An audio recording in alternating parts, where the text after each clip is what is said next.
Our next speaker today is Mr. Mark Forbes, who is the director at Acvotech. Mark began his career as a research chemist and moved into the water and membrane industries more than 30 years ago. He has held senior positions across Australia, UK, and the USA, and has participated in hundreds of projects in water, wastewater, food, and municipal solid waste industries. He's been a director of the Australian Water Industry Alliance and is a member of the Australian Water Association and International Water Association. Today, he'll be speaking to us about 40 years in membranes and how the world has embraced the technology. Please. Thank you. Mark. Thanks, Stefan. So I'm going to talk to you about the Australian experience in the membrane industry and put an international perspective on it, as I've been fortunate to be involved around the world to a fairly decent extent. So this is sort of a bit of a history lesson. So I put Stonehenge on the front page, not because I'm that old, but I'm getting close. I think I was invited here because I'm the oldest person in the membrane industry still left in Australia. But I would like to start out by acknowledging the assistance I got from Bruce Biltoff. Bruce is probably the second oldest guy in the membrane industry. I notice he's attending today, so Bruce, if you feel the inclination to correct me on anything, just unmute and drop in. And Mark Newland from Downer has provided some up-to-date information, and he's one of the preeminent MBR designers in this country. So what I'm going to be, I'm not going to be talking about membrane technology. I'm really going to be talking about what have been the significant changes in membranes, how that's changed the world, and did we actually make the world any better as a final conclusion? And I'd certainly be inviting everybody's view on that. So here's where my membrane journey started. I joined Memtech in 1984, and at that stage, they had a membrane that had been developed at the University of New South Wales by Chris Fell and Tony Fane's group. And that was a flat sheet membrane, which you can see a photo of here. And they were just moving away from that to a hollow fibre membrane, which had effectively come from the dialysis industry. It was a polypropylene membrane. We had a whole square metre of it in our only membrane module. It was a microfiltration membrane, and we were selling these for $1,000 each. Now, just keep that number in the back of your mind when you see what we're actually doing with membranes these days. So we had a bunch of these things. We didn't have a range of membranes. We weren't developing new membranes. We were going out looking for what we could do with our existing membranes. So we thought we were really clever in managing to put 5 square metres into a machine. And we actually had designs of these up to 20 square metres. So, and these days, you know, that's half a membrane module. But it's where we started, and then there's massive businesses built on the back of it. So I said we went out trying to find things that we could do with these membranes. Our most successful application, and this is a photo of one of the first plants that went in, is the water for cosmetics and topical pharmaceuticals. And we had, I don't know, half a dozen or a dozen installations, and probably had 100% market share of new installations in that area for probably 2 or 3 years. So that was a very successful start of the business. This first plant, which was at Ego Pharmaceuticals in Melbourne, really did kick the business off, and was support of Australian companies like that really helped the company. We found we could filter fruit juice, so we could do stuff that people have been trying to do, get away from diatomaceous earth, Kieselguhr filtration for making clear juices, and that was pretty successful for a while. That was eventually displaced with ultrafiltration. We also went out filtering wine. But the one thing we did realise that there's a cost volume curve on membranes, and it's huge. We were up here making very small volumes of membranes at very, very high prices. What this group of people, and I give them absolute credit for changing the world of membranes, water, wastewater, all sorts of things, they said, we have to be here, we're going to make membranes at these volumes, and what do we need to do to be able to do that? Well, the answer is you've got to find some pretty large applications. So at that point, they went out chasing water recycling and potable water treatment. And Dennis Hanley, who was the chairman at that stage, pushed that pretty strongly. Made some big claims and got pushback from clients. Now, it's a conservative industry. The pushback was absolutely extreme. There was both Memtech, as it was called then, and Sydney Water were buying space, buying advertising space in the Fin Review to be refuting each other's claims. It's the most dramatic thing I have ever seen from a utility and a corporation. But give Dennis credit for pushing through with that, and we had him on the television drinking water from sewerage out of an RO plant with a Memcorp pre-treatment. That was actually staged, but I shouldn't really have told you that. The things that made the difference was that a given time, membrane integrity testing became accepted, and that allowed a lot of the claims that were being made to be substantiated, and that was really quite a huge difference for the industry. There's also the development of oxidation-resistant membranes, polyether sulfone, polyvanillidine fluoride in particular. Initially, we just had polyprop membranes. We even thought they were chlorine-resistant when we started applying them, until we found polypropylene dust in the membrane elements. Actually developed an understanding of pre-treatment and developed an understanding of what our limitations were. And that really allowed us to match the needs of the industry. And then there was, larger plants started being installed around the mid-90s. One of the very largest and earliest ones was a plant at Huntington in the UK. Interestingly, that never ran. It was installed for emergency abstraction from the Dee River during a severe drought in the UK.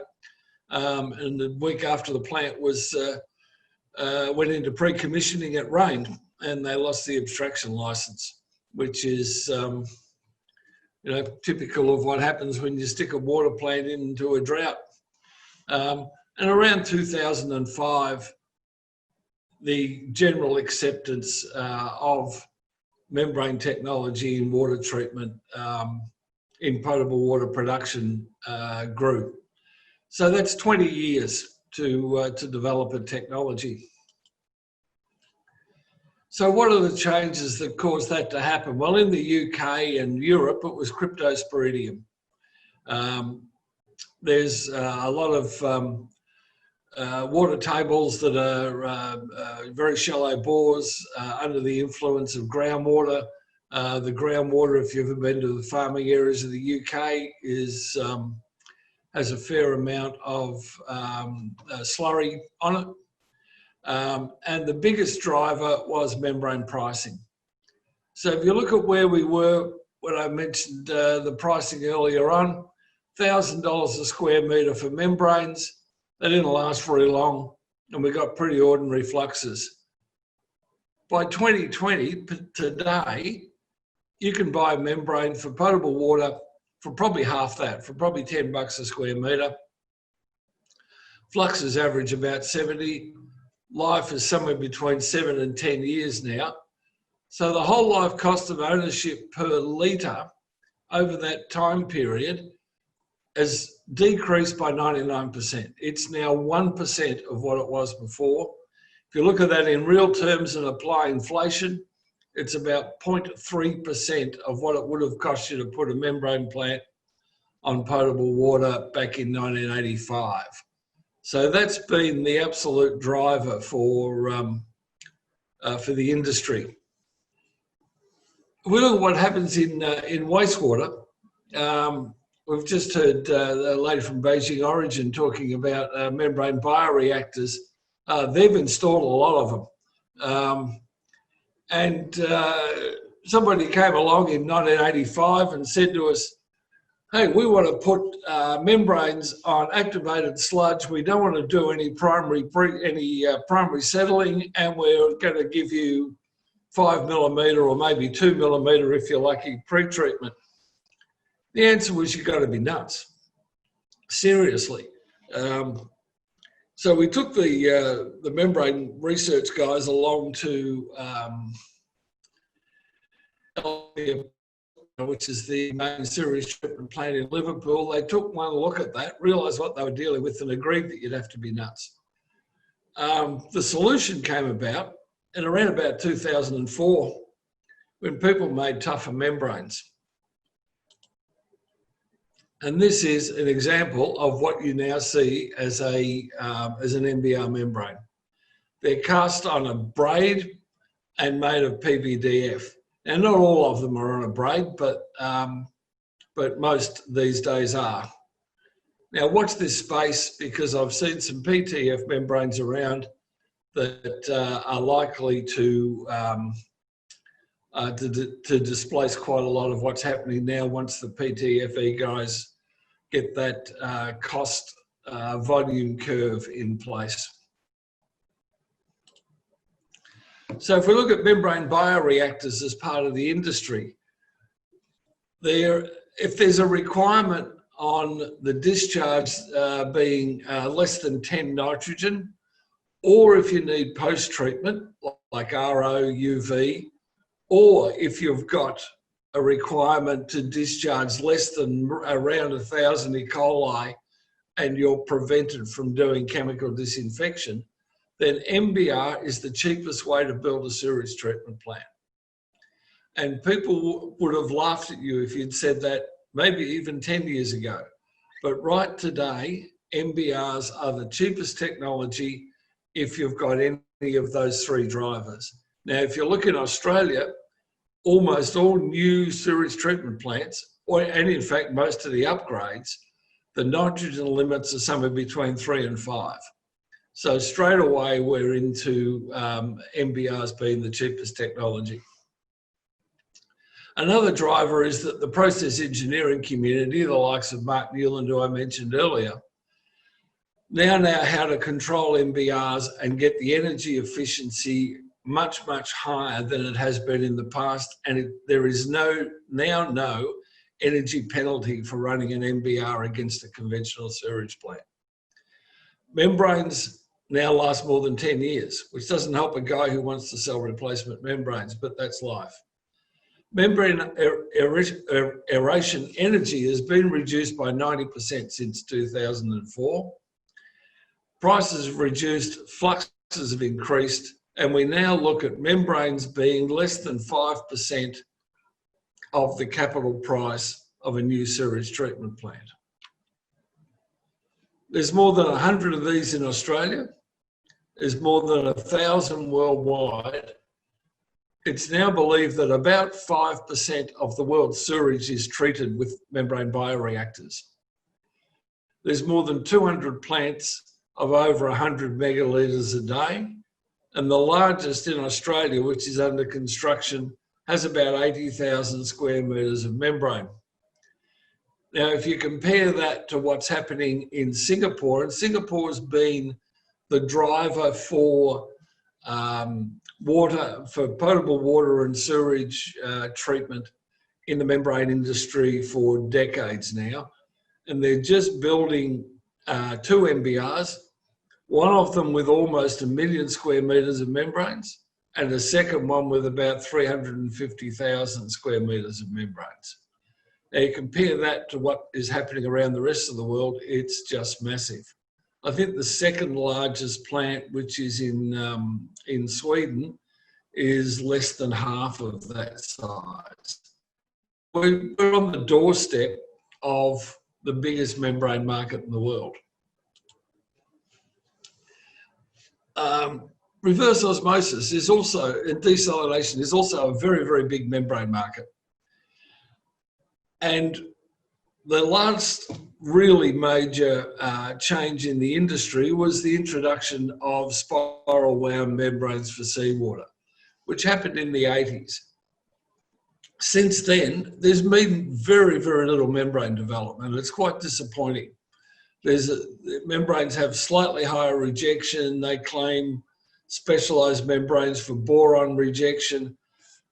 Bottom line is everybody desalinating seawater for potable use still uses 2-pass RO. And the biggest technical development has been pressure exchangers, which have brought the energy consumption of desalination down. It hasn't stopped the capacity growing because we keep having more people, they all want water, and so we've got to supply it. And the only place to get it's out of the ocean these days. So there's about 100,000 megalitres a day of capacity around the world. And that supplies about 1% of the world's drinking water. Some other interesting things that I've seen happen in the membrane area. We started introducing membranes into the wine industry in the 80s. They're all microfiltration products. You don't want the membrane too tight. But now about 50% of the world's bulk wines are put through a microfiltration membrane. In the dairy industry, that's been a continual area of development for membranes. Almost all of the world's milk sees one side or the other of membranes. It's used in cheese making, in whey recovery, in milk standardization. So the stuff you get in your supermarket shelf will have been adjusted for the content of protein, lactose, fats, and a lot of that will be doing that with membranes. Almost all of the world's clear fruit juices goes through UF now for stabilization. And just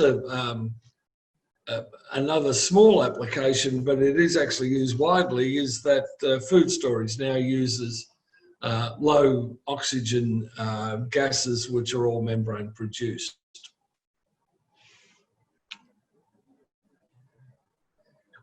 Biggest commercial impacts in the last 40 years, seawater RO becoming spiral wound and pressure exchangers. In the UFMF, supported membranes and PVDF has been the two biggest changes. And if you look at these timeframes, they're long. So if you're out there trying to get investment, the commercial time horizons are way beyond the time horizons that investors are looking for. So, forecast for the future. Forward osmosis, we hear a lot about it. If you think it's going to be an energy source, go and build a solar farm. It's not going to be. It's quite clever in doing some heat-sensitive dewatering, chemical recovery and concentrations. Sooner or later, here's a prediction that MBRs will get regulatory acceptance for long forest removal. Kathy Northcote, I believe you're here. You'd have a view on that. Water recycling, MBR, RO with advanced oxidation will grow faster than seawater desalination by RO. Non-water applications are going to grow, and polymeric membranes will be dominated by PTFE. So there's my predictions for the future.